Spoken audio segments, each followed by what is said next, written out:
అక్కని క్షేమంగా కాపాడటమే కాదు, ఆ దేవుడు మమ్మల్ని కూడా కాపాడాడు బావా. అక్కకి కష్టం వస్తే నువ్వే కాదు బావా, మేం కూడా తట్టుకోలేం. బాధలు నువ్వేమో మాట్లాడుండొచ్చు, మా స్వార్థం కోసం, మా మధ్య జరిగే గొడవల కోసం మా అక్కని బాధ పెట్టాలని మేమెప్పుడు అనుకోం బావా. మేము బాధపడినా మా అక్క సంతోషంగా ఉండాలనే కోరుకుంటాం. అక్కకి ఏమైందనే బాధలో నువ్వేదేదో మాట్లాడేశావు. డాక్టర్ గారు ఆ మాట కాకుండా ఇంక వేరే ఏదైనా మాట చెప్పుంటే మా కుటుంబం మొత్తం జీవితంలో మీ మొహం చూడగలిగేవాళ్ళం కాదు.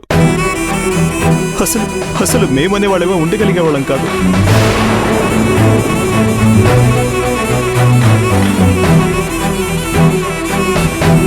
రాఘవ, ఎన్నో సంవత్సరాలు నా భార్యకి నేను దూరంగా బతికాను.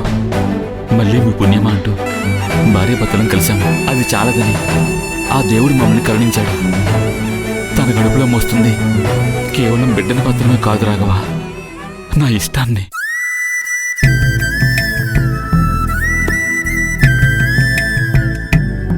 మీ అక్క గర్భవతి కావాలని ఎన్నో ఏళ్ళుగా ఎదురు చూస్తున్నాను. అలాంటిది కొన్ని సంవత్సరాల తర్వాత తను గర్భవతి అయింది. ఇప్పుడు తనకి ఏమవుతుందో అన్న భయంతో నేను ఏదేదో మాట్లాడేశాను, అంతేగాని మిమ్మల్ని అనాలని కాదు.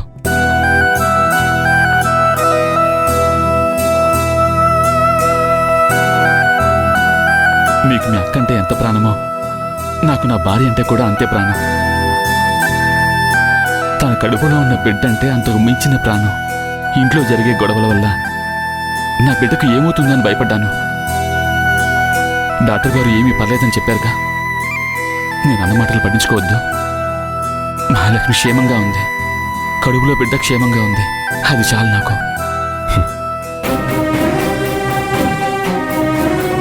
అక్కకేమన్నా అవుతుందేమో నువ్వెంత భయపడ్డావో మాకు తెలుసు బావా. తనకేమైనా జరిగితే మేము తట్టుకోగలం అనుకున్నావా? తన కడుపులో బిడ్డకేమైనా జరిగితే మేము బ్రతకగలం అనుకున్నావా? మాకు అక్క ఎంతో, తన కడుపులో బిడ్డ కూడా అంతే బావా. పోనీలేరా, డాక్టర్ గారు శుభవార్త చెప్పారుగా. ఇక తల్లికి బిడ్డకి ఏ ప్రమాదం లేదు అని. ఆవేశంలో ఎన్నో అనుకుంటాం. ఇప్పుడు వాటన్నిటి గురించి మాట్లాడుకునే ప్రయోజనం లేదు నాన్న. మీరవన్నీ మర్చిపోండి.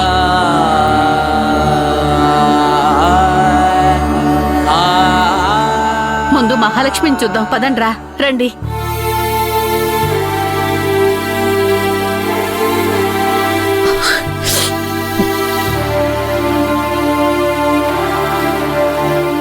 అమ్మా మహాలక్ష్మి, మహాక ఎలా ఉన్నావమ్మా? ఇప్పుడు నీకు బానే ఉంది కదా? నీకేమైందో ఏంటోనని ఇంటిల్లిపాది ఎంత భయపడిపోయామో తెలుసా?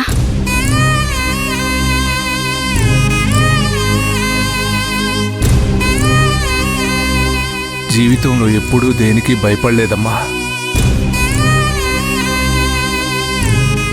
మా గొడవలకి నీ కడుపులో బిడ్డకి ఏమైందో అని చాలా భయపడ్డాం అక్క.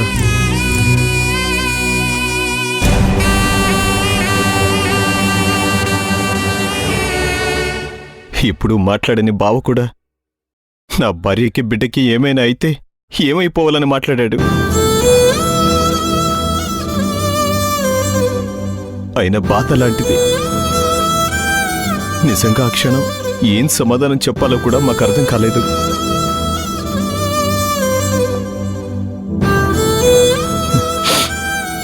ఆ దేవుడు చల్లగా చూసి నిన్ను బిడ్డని క్షేమంగా చూసి మళ్ళీ మాకు అప్పగించాడు.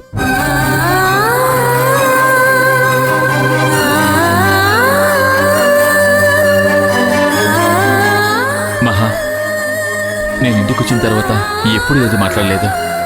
నేనేం మాట్లాడినా నువ్వు బాధపడతావని నాకు తెలుసా. నువ్వు బాధపడే పని నేను ఎప్పుడూ చేయలేదు. కానీ నువ్వు ఇలా హాస్పిటల్లో చేరాక నీకేమైందో తెలీదు, కడుపులో బిడ్డకి ఏమైందో తెలీదు. అందుకే మొదటిసారి ఏం మాట్లాడుతున్నానో తెలియకుండా మాట్లాడాను.